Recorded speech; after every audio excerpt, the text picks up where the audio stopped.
هذا حديث حسن صحيح وهو قول اكثر الفقهاء من اصحاب النبي صلى الله عليه وسلم منهم ابو بكر وعمر وابن عباس رضي الله تعالى عنهم لم يروا بأسا بماء البحر،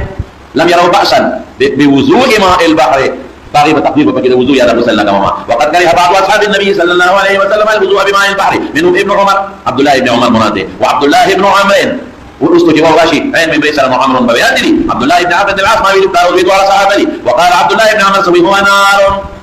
نار سمانا يا بعد بعد ما يقول سرى اذا البحار سجيرت او يا تمام حديثه به ان تحت البحر نارا يا دري خبرنا هذا جواب انت تمام هو حديثنا مسألة هو هذا مسألة سري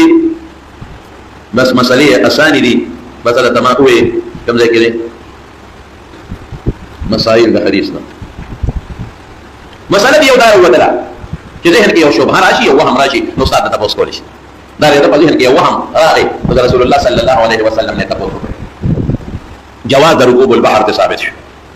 ده ثابت بل سماع المشوى وضوء بماء البحر او غسل بماء البحر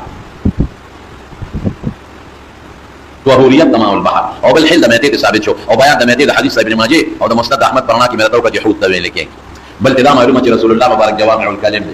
یو تکی کی دریاب پوزا کی بندای ما خو بيك نعم وغيرها مسكن كلا فديرا او حلو ما تدوس على سمرا لو بس جوابك يو اداره توي اذا دريا حوت لما تي تعريف من توقع باقي حل ثابت تو دوم اشاره دي توقع كده دي ذبح كم ضرورت نشتا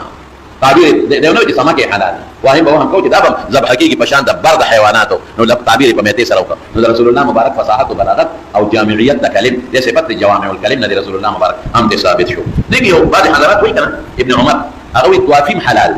دي ابن عمر او حضرت ابو بكر رضي الله يتوافيم حلال وان الطوافيه ابن عمر وان الطوافيه ميتته ان الطوافيه ميتته فتوافي مسبيقي او ابو بكر الصديق السمكه الطوافيه حلال سمي ولك ابن عمر قول تشوف ان الطوافيه ميتته ميتته طوافيه